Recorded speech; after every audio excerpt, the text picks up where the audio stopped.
That's a problem. Was he betting on the games that he was umping? I don't know, and it does seem odd if he was betting on the games that he was umping that he was so good at his job that it seemed to not have a significant impact.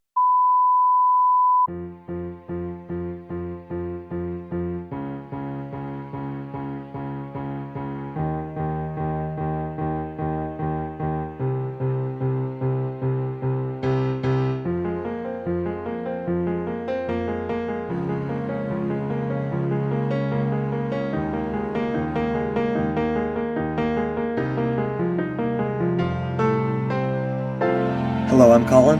And I'm Charlie. And welcome to the C&C Talks podcast, episode 19 of season 3. Just a reminder, we release episodes every week, and we talk about politics, world events, and sports.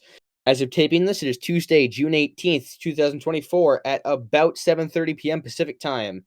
And let's get right into it with Trump, as usual. Yeah, and Colin, what's going on? We are going to bring in a guest to join our entire politics section on this week's show. It's one of our producers, Morris. Hi, Morris. Welcome to the podcast.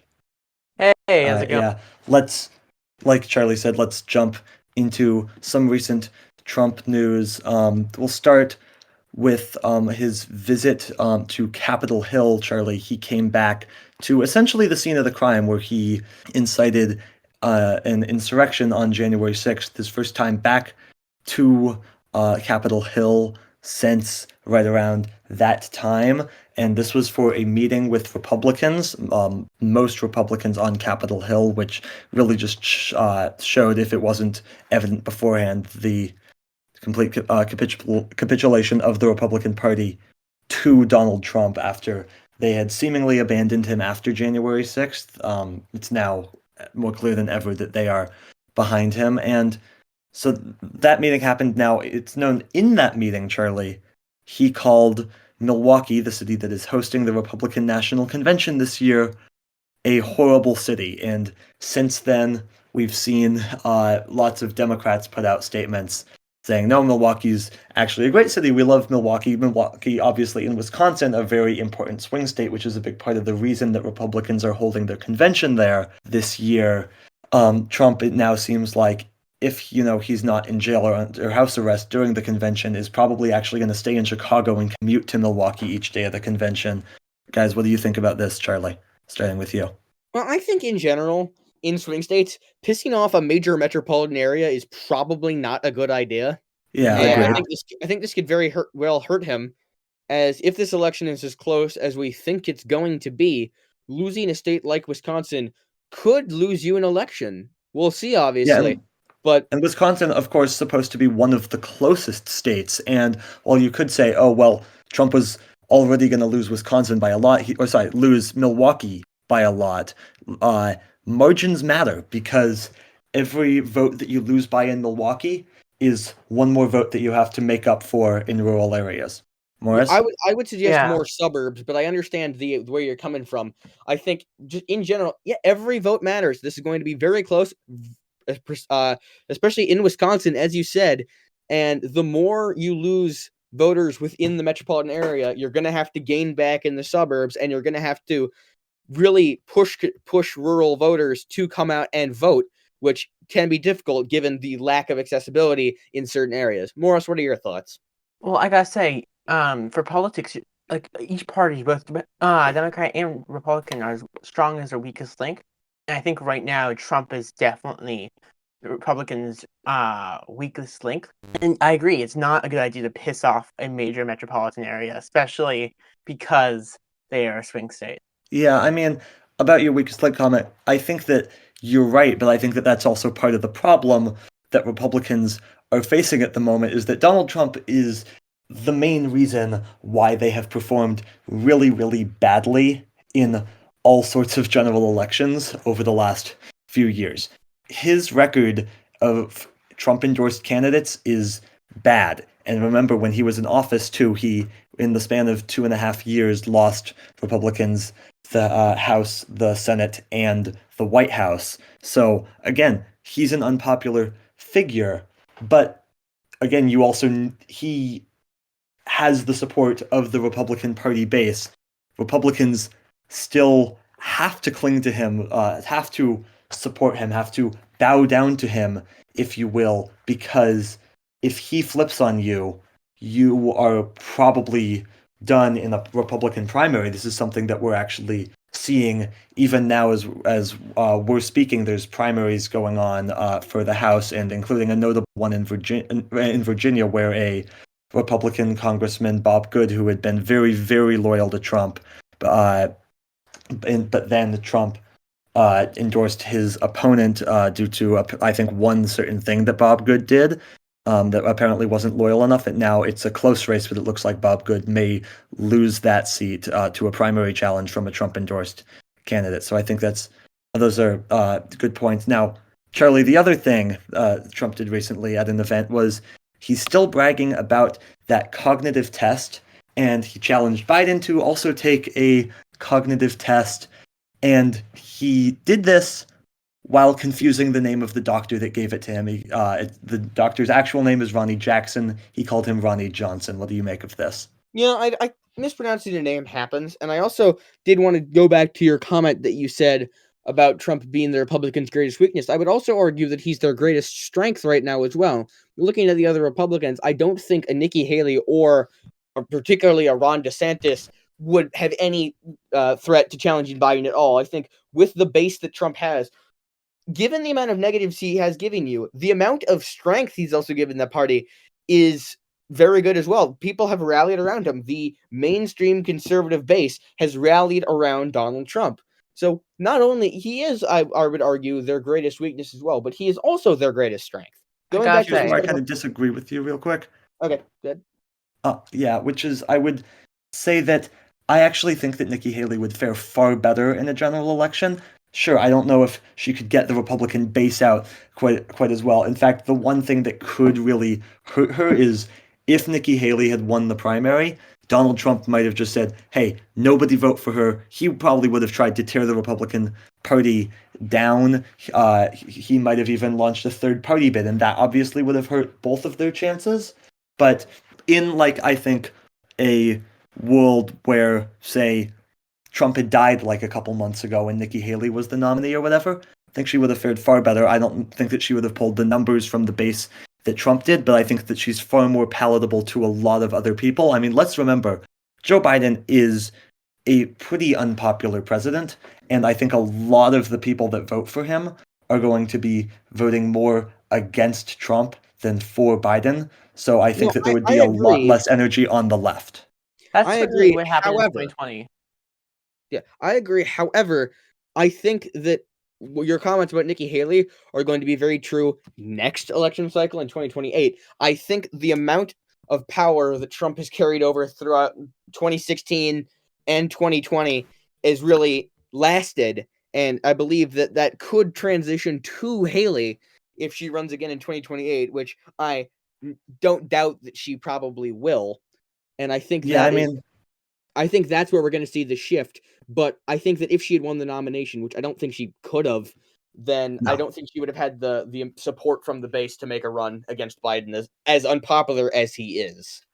Yeah, I think also kind of what you're saying that I guess I'd agree with is Republicans kind of put themselves in this position in a way because by bowing down to Trump for so long, they let him have all the power in the party. Yeah, that is what I'm saying. I would say it's similar to a terrorist situation. Trump has sort of taken hostage the entire Republican Party, and if he doesn't get his way, he has enough of a base to possibly tear the whole thing to shreds. Yeah, he could sink the whole party. Yes, exactly. Completely. So until he decides he's had enough, I don't think that the Republican Party is safe from him. I don't doubt that he will keep running if he's able to. If he doesn't win this year, he will almost certainly run in 2028. And assuming that he's still alive or, not in Rikers Island. Fair. But, even from prison, he still can run. And I think that he will likely be the primary if he does run, simply because he holds that power. Maybe that power will change, right? I don't know the numbers. Maybe you guys do. But do you know if the Republican Party is slowly losing more and more mainstream support and more pivoting towards extremism, conservative support more than ever. They are, and they especially since like 2016 have, but I do question whether their numbers are going to go a whole lot lower because, Charlie, we've kind of discussed this on the podcast a few times, which is essentially if you've put up with everything that's happened the last few years, if you've looked at the mismanagement of COVID, the Muslim bans, the trying to overthrow, the calling the military, the fallen military heroes, losers and suckers. If you've put up with all of that, then what thing could they do to make you lose that support? Yeah, I think the people who are currently supporting him, something absolutely massive would have to happen, like him dying, for them to not support him. So I think really, both of their bases are locked in at this point. I think it's really places like the suburbs in Wisconsin, as we were suggesting, that are really going to have a huge effect on this election cycle. I want to quickly go back to something that you guys talked about the test scores that Trump's been bragging about. I was recently part of a mock trial, and the same test came up in regards to the fake client's, mental capacity. And what I learned is it's like a 5 to 10 minute test that's very easy to pass. Yep. So he shouldn't be bragging about it. Like, regardless of everything else, you shouldn't be bragging about that test. Yeah, I think I understand why he's doing it, though. There's the whole debate over both of them, really, but mostly about Biden, of is he mentally capable of continuing to be president with his age? So I think that having that happen is having him pass the test, even if it very much is easy, and I have no doubt that Biden likely would be able to do it. It just shows that he is also capable of doing it, which he can then leverage against Biden. Yeah, I think that is kind of the play here, but I'd also say, first of all, I want to make very clear I am not a doctor here, but the right does seem to really love pushing this narrative that Biden has dementia, which is there seems to be no good evidence that Biden has dementia other than a bunch of clips taken out of context. Sure, but it doesn't seem like it. Now, I will say, again, not a doctor, the evidence would far more support Donald Trump having dementia, and I think that starts with the fact that it is known to at least somewhat be a genetic thing, and Donald Trump's father, Fred Trump, had very serious dementia. We've seen Trump slip up when talking, mumble his words, go on just insane rants that have nothing to do with anything, a lot more than Biden has. Also, Trump has, again, this test that he keeps bragging about passing, it's a dementia test. If you fail it, it's essentially meant to help diagnose dementia. Trump has repeatedly called it a very difficult test. So if it's a very difficult test, that's probably a sign that you have dementia. It very well could be. It also could be complete embellishment.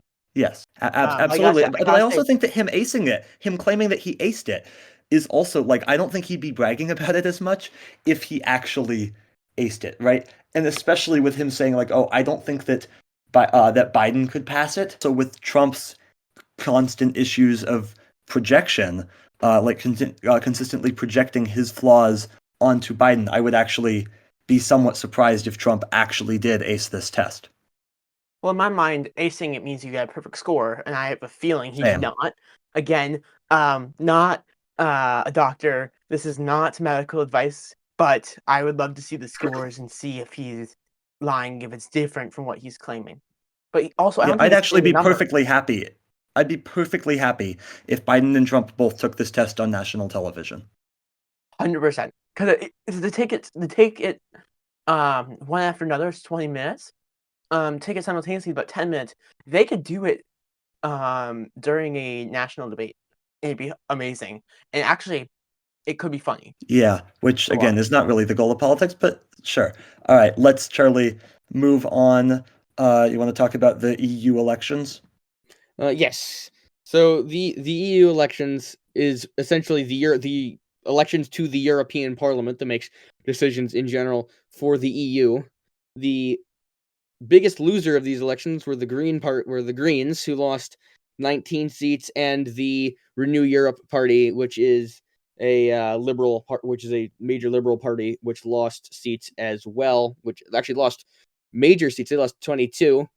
Big gainers are the EPP, which is a center-right party, as well as gaining some seats, as well are the ID and the ER and the ECR, who are both fairly right-wing parties. So good news for the right in the European elections, not great news for the left necessarily, but we'll see. The big turn was in France, with party supporting Le Pen making major gains, and Macron's supported party fell back quite a bit, actually losing quite a few seats in these most recent elections. Yeah, very, very bad news in France for liberal coalitions.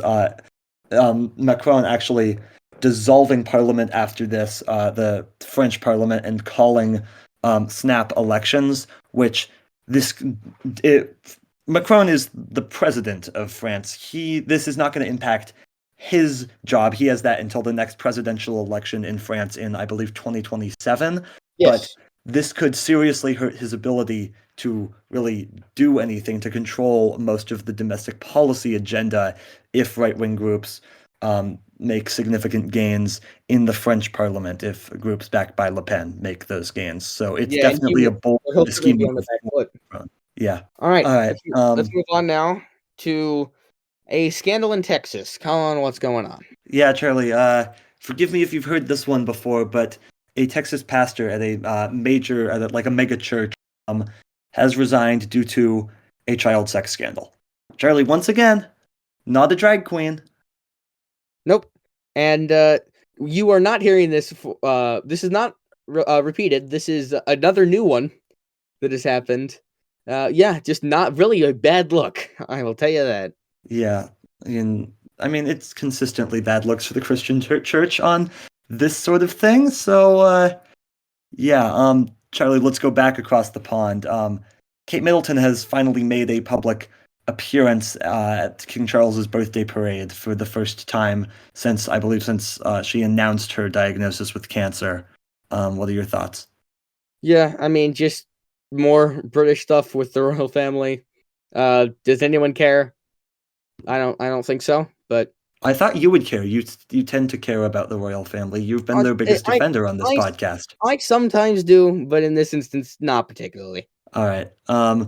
Maryland, Charlie, and Morris is pardoning several, I believe, well over 100,000 marijuana felons. What are your guys' thoughts? Now, correct me if I'm wrong, but marijuana is now legal in Maryland, right?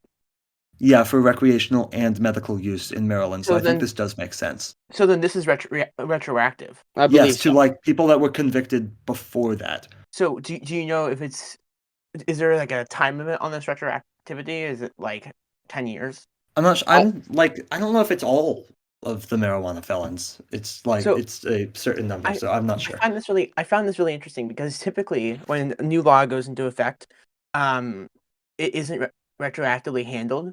My best guess of why it's being retroactively handled is there isn't enough space in prisons, and this is an easy way to clear out non-serious cases. Yeah, I mean, I think it also just makes sense in this instance that like we should just you do make a good point about there not being space in prisons. That's because this country imprisons far too many people, and this is an example of something that people should not be going to prison for, in my opinion. I think it's a good thing that real quick, according to NPR, 175,000 people have been absolved of cannabis-related crimes. More than 150,000 of them were for cannabis possession, and 18,000 were for possession with intent to use drug paraphernalia. Okay. Yeah, so especially with just simple possession crimes, there's no reason for people that I think people should be going to jail for that. So according to the Baltimore, right move, I think. I'm just looking at this really quickly. According to the Baltimore Banner, it looks like Maryland is reevaluating prison and jail health providers and other utilities in jails, and I'm guessing also in that process they may shut down a jail or two. So it could also be the fact that they're like redoing part of the system, and this is necessary to cut funding. Yeah, really fun stuff actually happens when, Maryland no longer has a Republican governor. Stuff actually starts to get done. Who would have thought? All right, Charlie, there's a big report that I know you want to talk about out from the United States Surgeon General on mental health. Yeah, this is the U.S. Surgeon General has essentially suggested that social media platforms should require warnings about youth mental health, very similar to how nicotine products contain a warning about the use of nicotine and the fact that it can become an addiction. Same with this, with the social media. Kids' mental health is very bad right now. A lot of kids having anxiety issues more than really any time in the last really since World War II and the Cold War. But this is a big step, and because social media companies don't necessarily have to do it, it's only a recommendation. I think it's a very good idea. I think it can really help parents and kids understand some of the dangers of using social media and allow for more transparency from social media companies about what is on their platforms. What are your guys' thoughts, Morris? As our resident tech guy, I will hand it over to you. Thank you. I completely agree. However, I have a couple of major questions, which is this just one more thing to go in the privacy or terms of use policies? Because at that point, no one's going to read it. It doesn't matter. It does nothing. It should be like a banner when you sign up, or it should be a little banner that pops up every so often. But also importantly, I think it's important to have this come with enhanced moderation. There's been a lot of talk on this podcast over the past year about terrible things that Elon Musk has done with Twitter, or I guess now you should call it X. But one thing that he did very well was he added something called community notes, which, if you're not familiar with it, is essentially a rating system. People that are well respected by the algorithm for having rated other community notes can write a community note, and then people who are engaged in the program can then rate those community notes of if it's helpful or if it's not. If it reaches a certain threshold of if it's helpful, it will be shown underneath, which is better than, I would say, other forms of moderation in some ways, because it is easier to handle. It's all user-based, and so if a post goes viral, it can be easily moderated without any manual review from the social media company. That is true. I agree with your thing about the terms of service, and let's remember too, it's just a suggestion. The Surgeon General does not have regulatory power. They can give guidelines, but they cannot regulate. So it's I think a good suggestion, though. I think that we don't necessarily, as a society, talk about social media in the same way in terms of addiction and the effects on your mental health in quite the same way as we might with some sort of like addictive drug. And I think that's partly because we treat physical and mental health very differently. We almost never talk about mental health as a society. So I do think that this is a good idea. Another important thing to note is there's parts of U.S. legislature which protect social media companies, actually almost every internet company, from what is posted on their platforms, which is a good law. But in cases like this, companies can't be legally held liable for damage for content that may damage someone's mental health. You can't sue them for what's on the platform. Now, someone did sue Facebook in 2020 or 2019 about stuff that happened with the 2016 election with Cambridge Analytica, and they won on the basis that Facebook enhanced the content and pushed it in their algorithms, which is interesting, and that's an interesting pathway to explore further in terms of the legal route. But I don't necessarily think that this can be easily regulated. There's a lot of laws and stuff that has to change with protections for companies based on the internet in order to be able to regulate something and turn this recommendation into a requirement. Yep. All right. We will move on again, Charlie. North Dakota has had a ballot measure that was approved overwhelmingly that says that people cannot run for office for the Senate or the House of Representatives if they are set to turn 81 years old during their term. Now, this could get challenged and be brought up to the Supreme Court eventually, and I think odds are it would be overruled. But here's the thing about this. I don't know if it's going to be. challenged because who has standing to challenge it? Likely an elderly candidate, somebody that would be affected, someone that would be unable to run for office. And, well, that it's probably not going to come up because there's only 3 House and Senate seats from North Dakota because of the population of North Dakota, and they're taken at the moment, and it's unlikely that there's going to be an elderly person, a major candidate running. So this could stay on the books for a while. Could Yeah, this I turn into agree. Sorry, go ahead. Oh, thank you. I agree. However, I think that what North Dakota's doing here is essentially they're showing this kind of legislation can be passed by conservative states, which really can signal to other conservative states, hey, this is something that can be done if you so choose. States like Texas, states like Florida might begin to do something like this. It's basically proving that it's possible, and we'll have to see over the next few weeks and months if these larger conservative states begin to pass similar legislation. Yeah, again, this was not a bill that was passed. This was a ballot measure. Just to clarify that real quick. Okay. Real quick Morris? question though: could this conflict with something like disability laws, like with age disability? And I think that could be brought up in the courts if, anybody decides to challenge it, which again, it's Or not disability, unclear my that bad. I somebody meant with to say standing could discrimination. challenge it. I meant to say You know, discrimination. My bad. I understand what you meant with the discrimination. So possible, yeah, but again, I don't think that it'll come up now. If it starts to be done in other states, it's more likely that it would be challenged there.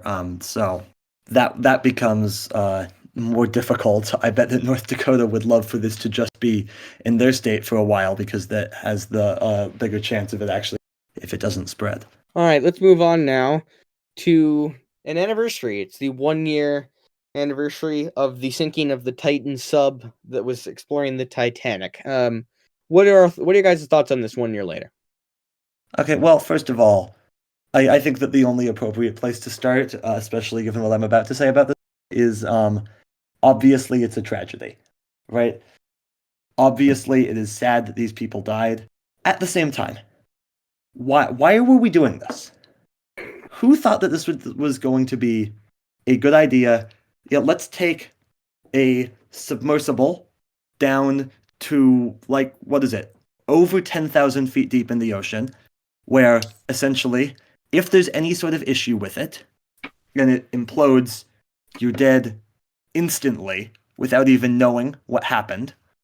And that if you can't come back up, people essentially have 4 days to rescue you, and you probably don't have a way of communicating to tell people your exact location. And by the way, how are they going to be able to pull you up when you're 10,000 feet down there? So this was stupid, but just as stupid on this was the way that this was covered by the media, guys. Let's remember, CNN had like a countdown up in the corner of their screen for like 4 days, counting down until they ran out of oxygen. Right, like it was some reality show or I whatever. forgot about that. Yeah, same. It's amazing to me that we, first of all, that we treated these people's lives like it was a reality show, but second of all, that we didn't just immediately realize, oh, they're dead. No, even if they're not actually dead, even if it hasn't imploded yet, which it has. Let's be honest, that's what happened. But that even if they somehow were still alive, that there was going to be any way to pull them up ever yet alone before they ran out of oxygen, especially when we had no idea where to even looking for. So this was absurd, and now a new guy wants to build another one, some other billionaire who apparently has a lot of extra cash that he doesn't need, instead of, actually trying to solve some problems on this earth, wants to take a joyride down to the Larry Titanic Connor. just to prove that this is actually a good idea, even though it's not. We saw what happened the first time, and it was place. Yeah, you make some very good points there. And the company is basically completely fallen apart after this. So investigators still actually don't know exactly what happened. But Morris, what are your thoughts on this? I mean, they were tasked to find out what happened about a week after the incident, and NPR is reporting they don't know. And it's funny because Ocean Gate has practically fallen apart, and in the chaos, no one really knows where any records about it are. So even if Ocean Gate were to be subpoenaed, courts can't get anything because no one knows where they are.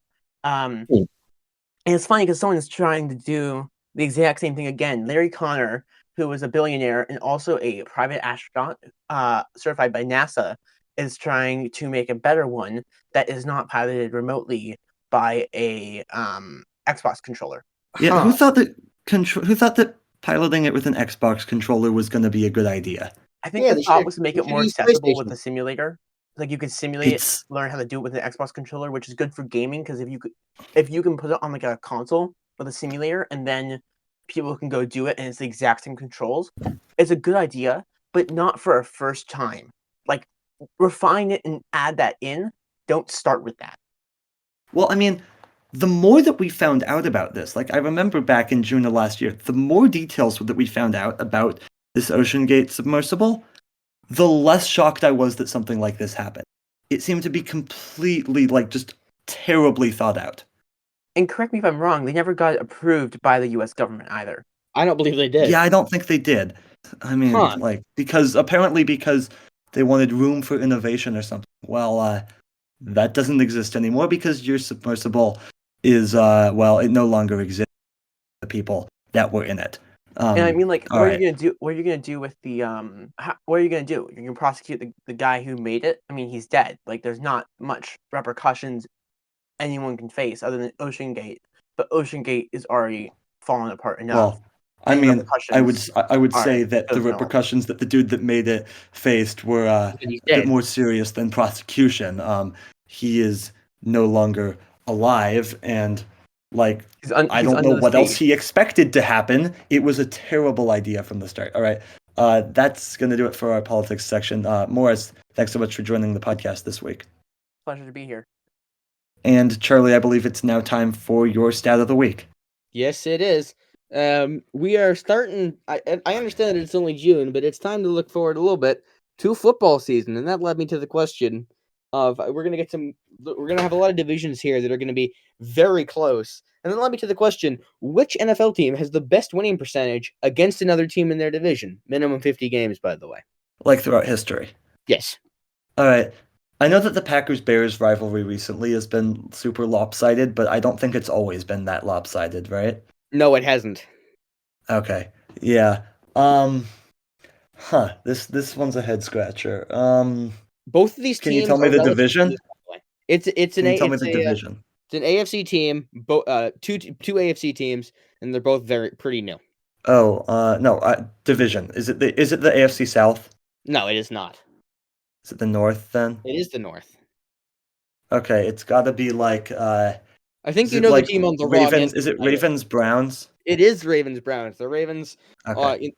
It's exactly 50 games, by the way. So the minimum 50 games requirement is just met. The Ravens are 36-14 against the Browns. Have they ever played each other in the postseason? I don't believe so. I believe the only. Well, actually, yeah, because the Browns have played so few postseason games. The Browns played the Steelers in both 2002 and 2020. And then they lost to the Chiefs, I believe, in 2020. And then they lost to the Texans this year. So. Okay, yeah. All right, well, that's gonna do it for your stat of the week, and let's move on to sports, Charlie. And let's start with the NBA Finals, which were maybe the worst NBA Finals, at least since I started following the game of basketball.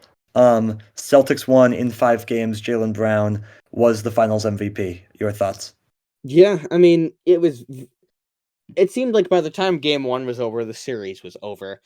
Dallas just That's not what you said on the podcast. It's not what I said. I said wait. I didn't necessarily say anything about that not being net You true. said that the Mavericks were going to win the series after game 1.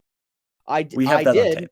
I did trust them. Well, what I said was you cannot count them out. And then they got blown, and then they lost game 2, and then they lost game 3. Then the series was over after that. But good job. I mean, I got to hand it to the Celtics. They handled their business. They got an easy road. Not their fault. They did get an easy road. Made it to the finals. Took care of business. And I think we're going to have a very good battle in the Eastern Conference and in the West. there's a lot of these young teams that are up and coming, and the question for Boston is, can they run it back? They currently have the best odds to do that, but do you think they will? Will they run it back?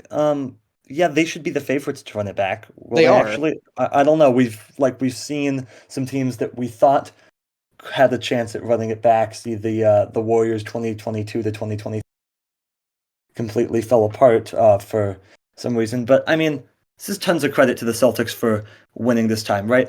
Throughout from the first day of the season through the end of the season, they were the best team in the NBA. There was really there was never a serious doubt that they could win the championship. And why is that? Their GM, they deserve a lot of credit. They built an incredibly deep team. Sure, they had some stars. I'd argue that Jaylen Brown was actually their biggest star and not Jason Tatum this year, but they were both star players. They got rid of Marcus Smart, but they added Drew Holiday, a great defender. He did big things for the team. They added Kristaps Porzingis. He did big things for the team when they were healthy. And then the other pieces around them, the Derek Whites, the Al Horfords, the Peyton Pritchards. There were lots of players on that team that contributed in big ways. And then they were coached by Joe Mazzulla, who got a lot of criticism last year. He did a great job coaching and leading this team this year. So really, it was a success that really is spread all around the organization, and that is why they are in some ways a kind of unique team, because while they had their stars, like that was not their biggest strength, and that's, I feel like, kind of uncommon in finals teams, but their strength really was in their incredible depth. Yeah, and I would argue that if you look at these finals, I would argue that Luka Doncic was the best player on any of the teams, but he just did not get enough support. Kyrie did not play very Correct. well. PJ Washington wasn't. He never does in Boston. But I do want to say though, I think that, interestingly enough, I think that the team that may have most affected these playoffs was the Charlotte Hornets. Now, Why? Because well, one, they sent PJ Washington to the Mavericks, which allowed them to get past Oklahoma City, and allowed them to get past the Clippers. And I think, looking at these two teams, I think OKC could have beaten Boston. I think they were the only team in the West that could have. I don't know. I just don't think they had the Denver. experience. Denver and OKC were the two that could have done it. Neither of them did. But yeah, I mean, the thing with Denver is, like, I picked them to go deep in the playoffs, but it just became increasingly clear after even just like the first game versus the Timberwolves that not like they were getting down double digits in essentially every game. Not every team is like the Lakers and is going to blow double digit leads. There was never going to be the Nuggets. PJ Washington, though, will always have a special eliminating the 1-seed Thunder this year. But I'm sure that the Thunder will be back, unfortunately. Yeah, and obviously the best stat line in finals history, Peyton Pritchard, 1 minute, 3 points, 1 for 1 shooting, 1 for 1 from 3. Yeah, he hit 2 buzzer beaters in the series, didn't he? Yes, he did. Yeah, that was half-court buzzer beaters at that. It was fun stuff from the definition of a sniper. Yeah, all right. Moving on to the other finals going on at the moment, Stanley Cup Finals. And Charlie, through the first 4 games of this series, it seemed to be an exact parody of the NBA Finals. First game, home team, the Panthers, was a blowout. Game 2, big lead by the home team, Panthers in this case, and then the other team tried to make a comeback, came up just short. So Florida was up 2-0, right? Game 3, it was also the same thing. This one in Edmonton, same thing as what happened in Game 3 of the NBA Finals. Game 4, massive blowout by Edmonton to keep the series alive. But now, Charlie, they've done more than just keep the series alive. They won in Florida. They're going back home for Game 6. They were down 3-0. They are right back in this series, and they have a chance at home to send it back to a Game 7. However, though, still, 1 game and they're done. Yes, but I would honestly, they have the momentum. I would favor them to force a Game 7. I think that that's more likely than not. Yeah, they might. They very well. All of the momentum is in their favor right now. Yeah, and the goalie for the Panthers, Bobrovsky, has not played well the last couple games. Very uncharacteristic. They need him to be a lot better. All right, moving on from the Stanley Cup Finals. Charlie, some big news out of baseball as Pat Hoberg, who was probably the best umpire in Major League Baseball at calling balls and strikes, including he Not even notably called probably, he perfect was. game in the World Series. Fully the best. Yeah. He's now been suspended for gambling, Charlie. That's very, very serious to see umpires doing that. And again, if there's one, I highly doubt that he's the only one. So this would seem to be a bad situation for Major League Baseball, and one that, Charlie, we've been predicting for months. We have, and the question, was he betting on basketball? Was he betting on baseball? He says no, which is why he's appealing the decision by the league. I think the league is saying he was, so that's a problem. Was he betting on the games that he was umping? I don't know, and it does seem odd if he was betting on the games that he was umping that he was so good at his job that it seemed to not have a significant impact. Yeah, I mean, that is a very good way to hide it. It's not a very good way to bet, but it's a very good way to hide the betting. Exactly. All right. Let's move on from that, Charlie, to the U.S. Open at Pinehurst this week. And Charlie, it was heartbreak for Rory McIlroy on Sunday at a major once again. Yeah, he just cannot get it done yet again.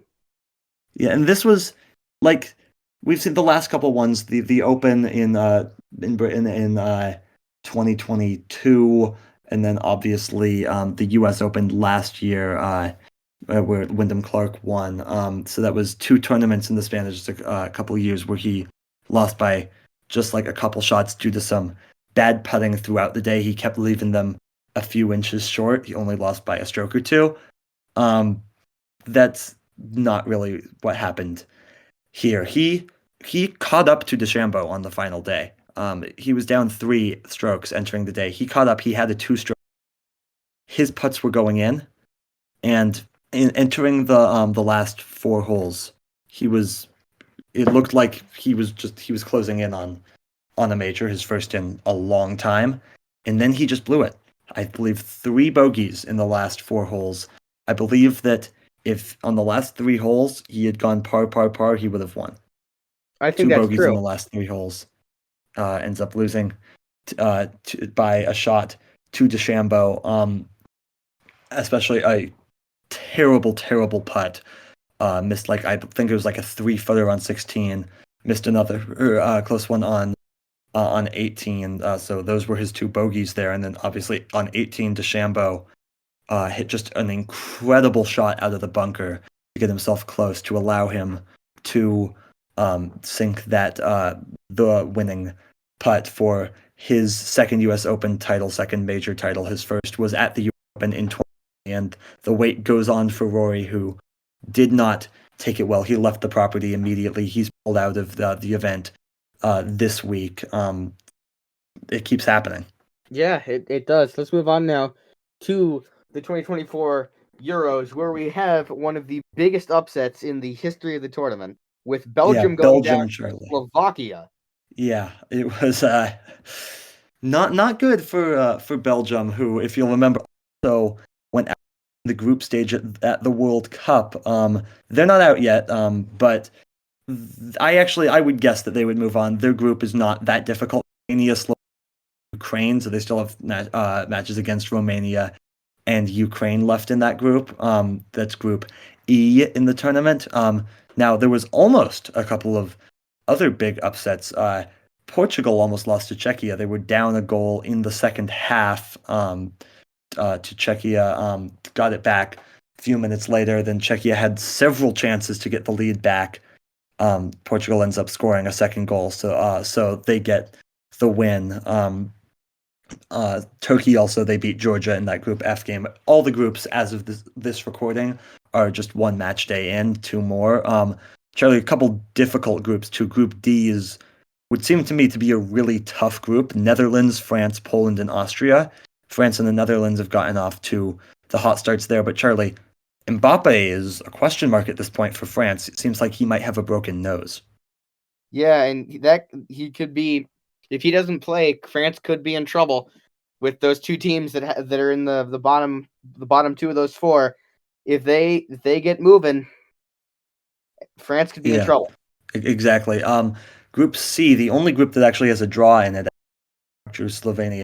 But then Charlie, England, know that you're rooting for them. They did not look at their best, but they did not need to. They won 1-0 over Serbia. Yeah, and I believe that the organizers of the tournament are actually looking into something involving Serbia about like fan discrimination or something like that. I've not heard this. I assume we'll get more news on that at some point. But yeah, we won, which is good. Did not look very good doing it, but at least we got the win.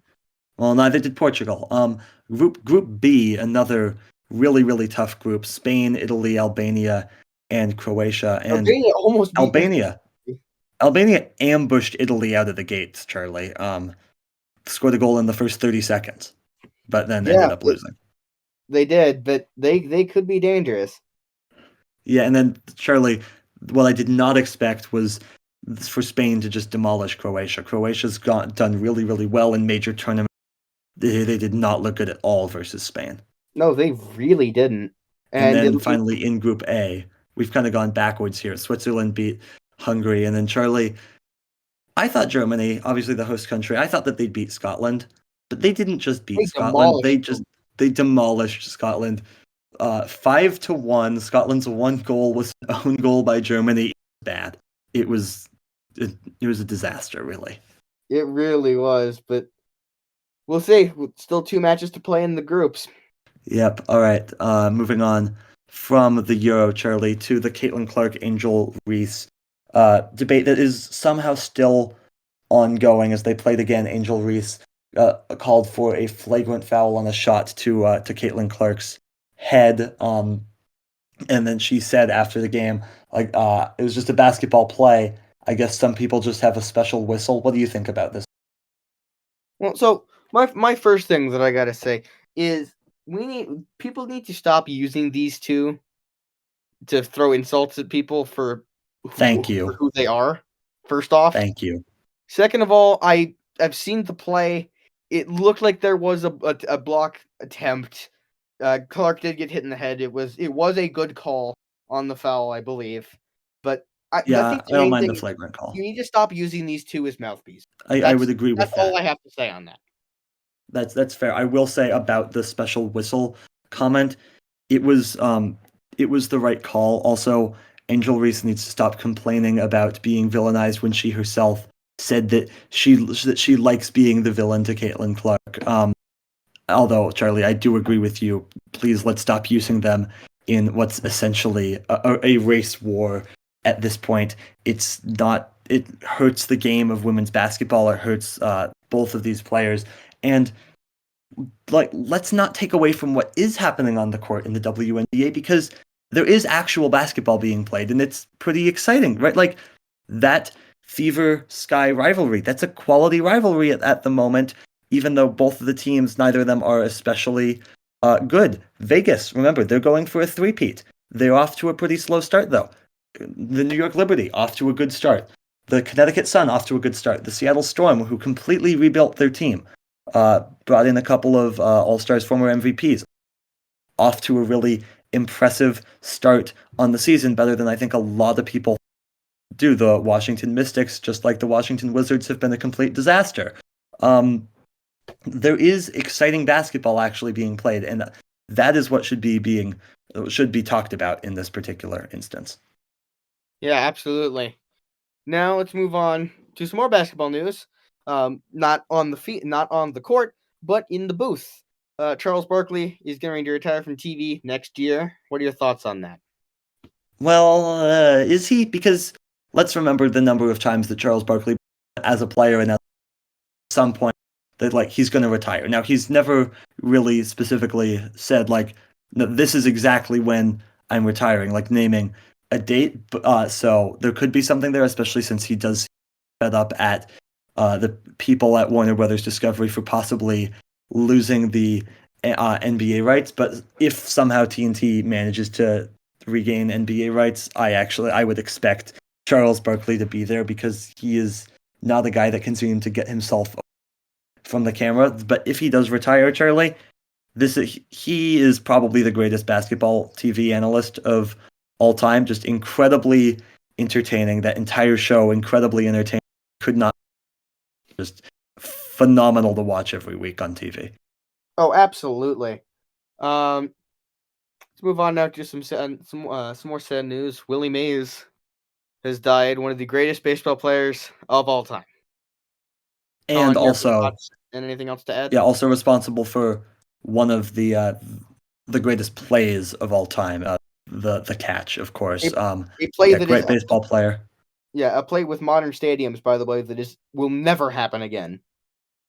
Yes, exactly. But yeah, very, very impressive player. You could make a case for one of the greatest players to ever play the game of baseball. So yeah, rest in peace, Willie Mays. Charlie, let's move on to Omaha, Nebraska, the of series, which has been going for the better part of the last week.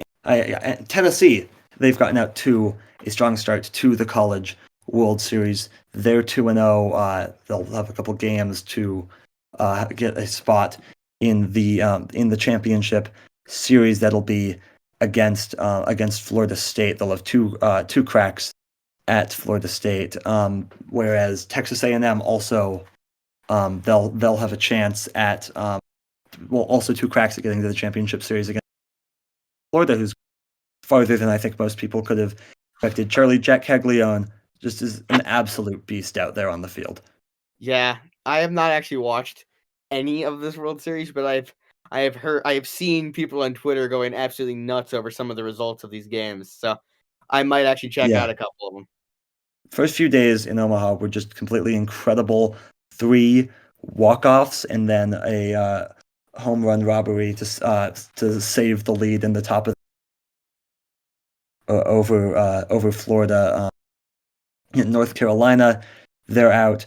Virginia, they're out, and NC State, they're out. Everybody else still alive in Omaha for at least as of us recording this. But it really has been an incredible College World Series, in large part due to the quality of teams that showed up there.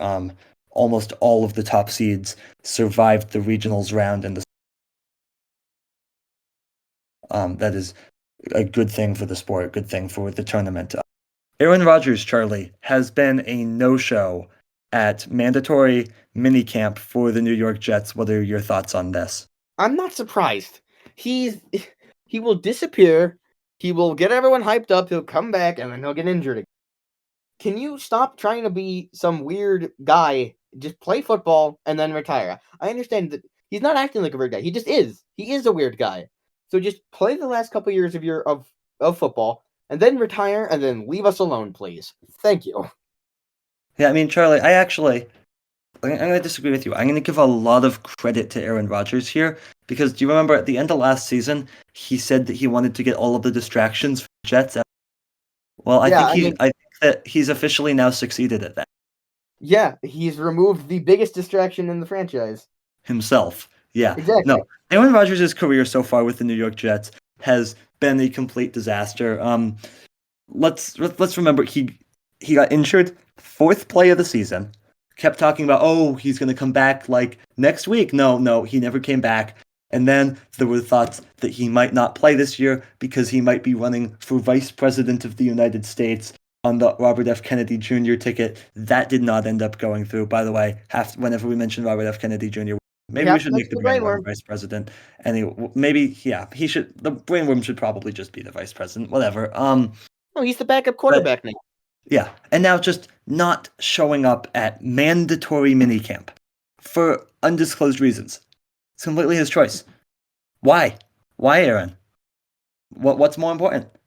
He's worried that he's going to get injured. Completely ignoring your team. I mean, come on. Yeah, I don't get it, but that's what's happened. Yep, and then we did promise last week, Charlie, that we would pick our MLB All-Star teams on this week's show as we're now less than a month away from the MLB All-Star game. Let's start, Charlie, in the American League as we build our All-Star teams. Who do you have playing first base? Who do you think's been the best first baseman in the American thus far? This is This is close for me. I think I'm going to go with Ryan Mountcastle. Yeah, I'd agree. Also, just because the Orioles are a really good team. Vladimir Guerrero Jr., but he's been okay at best this year, and it's The Blue another Jays- reminder that the Blue most Jays- well-known players are going to go to the Blue the people Jays having the best years. can kind of cheat a little bit, considering they have an entire country behind them. Sure, that is true. Who do you have at second All base? right. So Altuve's leading the votes here.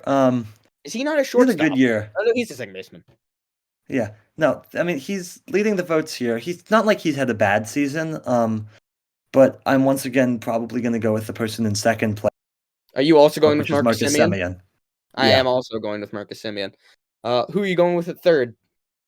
Jose Ramirez is the obvious choice. He's out to an MVP type season so far. Yeah, absolutely. There's no other question there. Shortstop.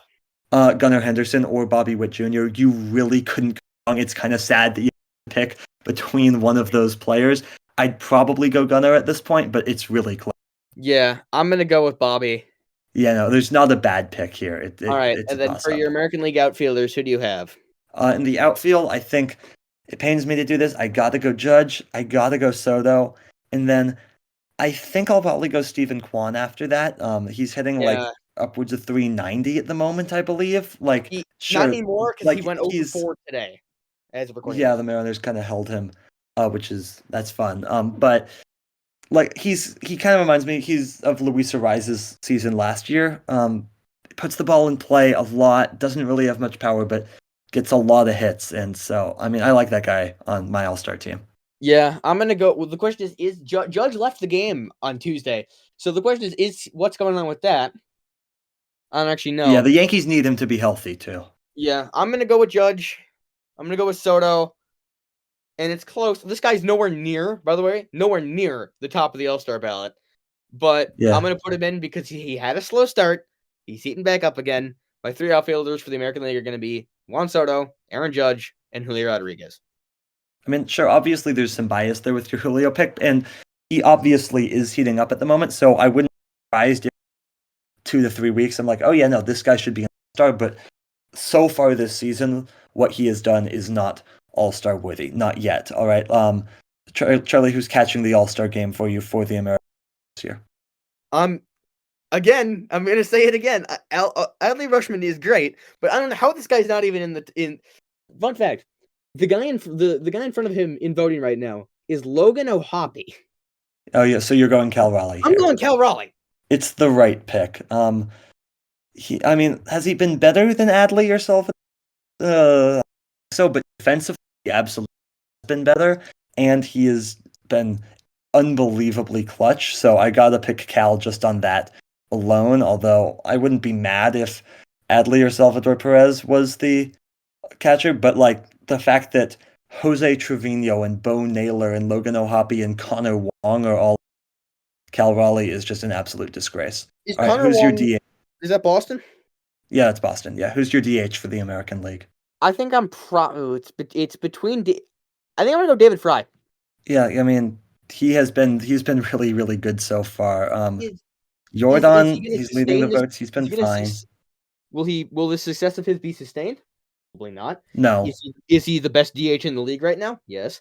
I mean, it's not just that. For me, I'm gonna agree with you, and here's why: is because like I love fun guys like that. Like, sure, I get that the All-Star game is about the stars, but I kind of like a good story like David Fry because he's probably gonna be a nobody again in a couple. But whatever. I'm realizing just how many. Fun what he's done so far. I'm realizing just how many like All-Star caliber players are on the Guardians. You know, the Guardians have been a really good team. They're leading the Central. They're one of the best teams in all of baseball. The question is, can they keep that going? And I don't think they can, but we'll see. They're such an annoying team to play against because they're so hard to pitch to because they put the ball in play so much. They're impossible to strike out. Well, the Mariners have one of the best pitching units in the league, and they won Game 1. We'll see. Yeah, but they did not win Game 1 thanks to their pitching. They won Game 1 thanks to their offense. Actually, our offense did something today. All right, who you got at first base for the National League? The National League, Bryce Harper. It's Harper. Yeah, I can maybe see Freddie Freeman, but no, it's Bryce Harper. Second base. Freddie Freeman, remember, had a bad start to the year. He did. Second base. Second base. I like Ketel Marte here. I'm also gonna go Marte. Third base, it's Alec Bohm. It's Alec not Bohm. even close. Shortstop. Shortstop, it's Mookie Betts. I know he's cooled off a lot, but Trey Turner has not closed the gap. That Ellie De La Cruz is a fun pick, though. I hope he does make the All-Star team, but for I me, don't think he does to start it's the game. between Ellie and Mookie for me, and it's Mookie. All right, who are your outfielders? My outfielders. Oh, this is actually tough. Here, I do you want me hate to that I'm doing this. I'll go mine first. I'm gonna go Profar, ahead. Yelich, and Teoscar Hernandez. Yeah, I hate that I'm picking Teoscar Hernandez last year, but I think he's been an all-star caliber player. I do. I got Castellanos too, and then I got Yelich. All right. Profar's been good, no doubt about it, but I don't know if I just have trouble picking him for the All-Star game. All right, and then catcher between Contreras and Realmuto, right? Yeah, I mean you could throw honestly the Wilson Contreras in there too, or arguably Will, but it's probably William Contreras, that is, of the Brewers. Are those two related? They are, right? Yeah, they're brothers. Yeah. All right, weird that they're both catchers, by the way. Yeah, I know. Yeah, I'm gonna go with William here. All right. Yeah. And DH, then it's Shohei. It's a two-horse race. It's Shohei. It's Marcelo Zuna's been really, really good, but at the same time, it's Shohei Ohtani. Yeah, what is funny though, Charlie, is that I could make a pretty good argument at the moment that the two leading candidates for National League MVP are DHs. And that is not something you thought you would hear 10 years ago, given that. It's really supposed to happen either. No, but like 10 years ago, you were like, wait, what do you mean DHs in the National League? Yeah. Very good point. Yeah, those are our all-star teams. I believe we will all those up on social media and possibly a website. But but that is going to do it for us this week. Thanks so much for listening, and make sure that you subscribe to the C&C Talk podcast. Episodes coming out every single week wherever you listen to your podcasts. You can visit our website, cctalks.com, to learn everything you need to know about the show, and also likely see our MLB All-Star teams up there if we can get around to posting them up there. You can call us with your questions at 360-389-2630. Again, that's 360-389-2630. And you can follow us on Twitter at CC Talks Podcast, and you can follow Charlie at CC Talks Charlie, and you can join our Discord server to interact with us there at cctalks.com/Discord. All of this information and more is episode. But for now, for our producer Morris and our production designer Zach, I'm Colin. I'm Charlie, and we'll see you next week. Also, go Gay Mets.